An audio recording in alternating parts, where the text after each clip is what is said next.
ہوگی، ہاتھ میں چوڑی نہیں ہوگی، اور جو اوڑھنی اوڑھی ہوں گی تو اس پر بھی وہ پھٹے ہوئے پیبند لگے ہوں گے. عورتیں ہنسیں گی، فاطمہ کا دل ٹوٹے گا، رنجیدہ ہوں گی اور ناراض ہو کے یہاں سے چلی جائیں گی اور اپنے بابا جان سے جا کے جھگڑیں گی کہ تمہارے اس اعلان نبوت نے ہمیں غریب بنا ڈالا. یہ ان کی اپنی خام خیالی تھی. آ گئی میرے نبی کی بارگاہ میں. میرے آقا کریم نے فرمایا اے آنے والی خواتین، تم نے جو ہماری بیٹی کی دعوت کی ہے ہم تمہاری دعوت کو قبول کرتے ہیں. اور جب وہ چلی گئی تو حضرت فاطمہ نے کہا یا رسول اللہ آپ دیکھتے ہیں یہ کتنے کتنے امیروں کی بیٹیاں ہیں، یہ کتنے کتنے رئیسوں کی شہزادیاں ہیں، ان کے لباس دیکھو، ان کا زیور دیکھو، ان کا پہننا اوڑھنا دیکھو. میں یہ ہاتھ پر پیبند لگی ہوئی اوڑھنی اوڑھ کے جاؤں گی، زمانہ کیا کہے گا کہ یہ مختار کائنات کی بیٹی ہے، یہ آمنہ کے لال کی مقدس شہزادی فاطمہ ہے، جس کے بابا کا کہنا یہ ہے کہ میں چلتا ہوں تو میرے ساتھ ہیرے جواہرات اور سونے کے پہاڑ چلتے ہیں. جو یہ کہتے کہ میری حکومت سارے جہان پہ ہے، ان کی بیٹی کا حال یہ ہے. تو میرے آقا نے فرمایا بیٹا میری شہزادی دعوت قبول ہم نے کری ہے، دعوت کو قبول کرنا ہمارا کام ہے اور تمہارے جانے کا انتظام کرنا یہ پروردگار کا کام ہے. اللہ اکبر. وقت آ گیا، تاریخ آ گئی. عورتیں زرق برق لباسوں میں ملبوس ہو کر خوشبوئیں لگا کر پہنچ گئے گھر میں. اب تاک جھانک ہو رہی ہے، سب آ گئیں مگر فاطمہ نہیں آئیں. فاطمہ نہیں آئیں.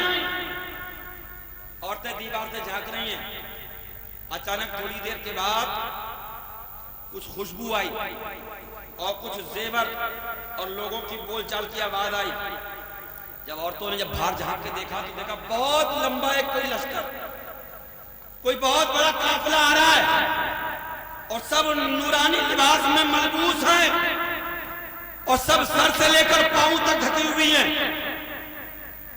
اور جب دیکھا تو دیکھا کہ بیچ میں ایک پالکی ہے جو پالکی پھولوں سے سجی ہوئی ہے، اور وہ پالکی اور وہ جو شامل تھی اس لشکر میں، اس جماعت میں، ان کے بدن تو بدن، ان کے لباس ایسے مہک رہے تھے کہ ایسی خوشبو مکہ تو درکنار پوری دنیا نے نہیں سونگی تھی.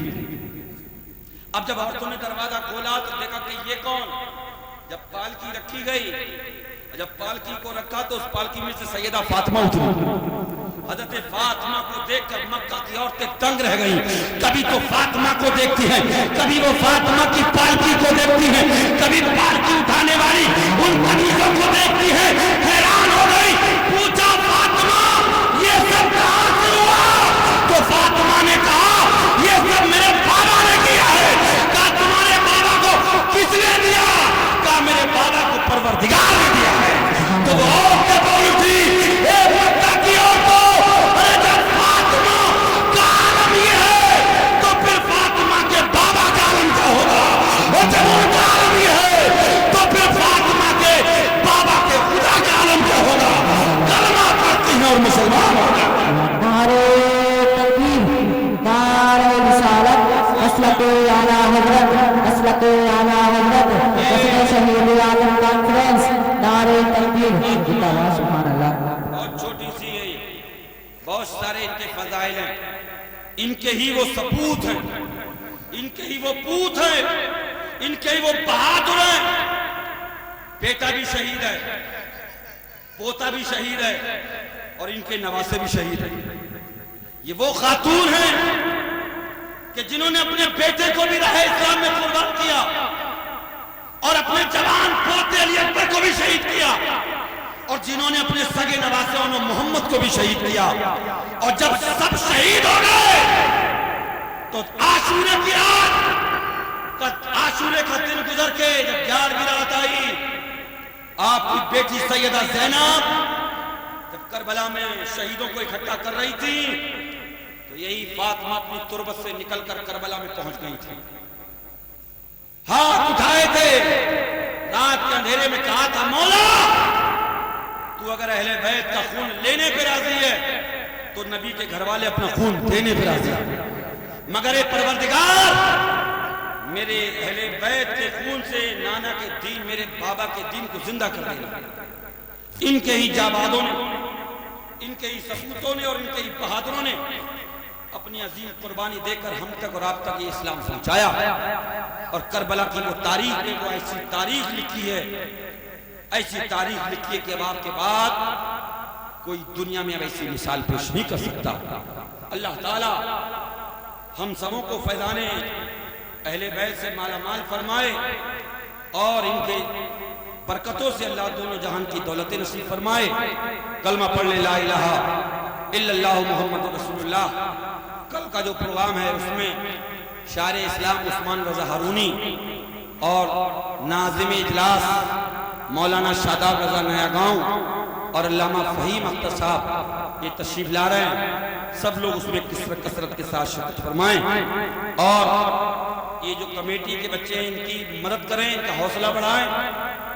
اس ذکر کی برکتوں سے اللہ نے غیر مسلموں کو دولت ایمان سے مالا مال کیا ہے۔ آقا کی حدیث ہے کہ جس نے میری آل پر، میرے اہل بیت پر 1 روپیہ بھی خرچ کیا، نبی فرماتے ہیں جس نے میری آل کی یاد میں، میرے گھر والوں کی یاد میں جس نے 1 روپیہ بھی خرچ کیا، میرے آقا فرماتے ہیں کہ اللہ تعالیٰ اہل بیت میرے گھر والوں کی محبت کی برکت سے اللہ انہیں جنت میں اعلیٰ مقام عطا فرمائے گا۔ اور جو میری آل کی یاد میں 1 آنسو بھی آنسو گرایا، 1 قطرہ بھی آنسو بہایا، آقا فرماتے من مات علی حب آل محمد صلی اللہ علیہ وسلم ماتا شہیدہ۔ جو نبی کے گھر والوں کی محبت دل میں رکھ کے دنیا سے جاتا ہے، آقا فرماتے اللہ اسے درجہ شہادت کی موت عطا فرماتا ہے۔ اللہ ان کی محبت کو دل میں رکھے اور ان کی یاد میں زیادہ سے زیادہ خرچ کرنے کی توفیق عطا فرمائے۔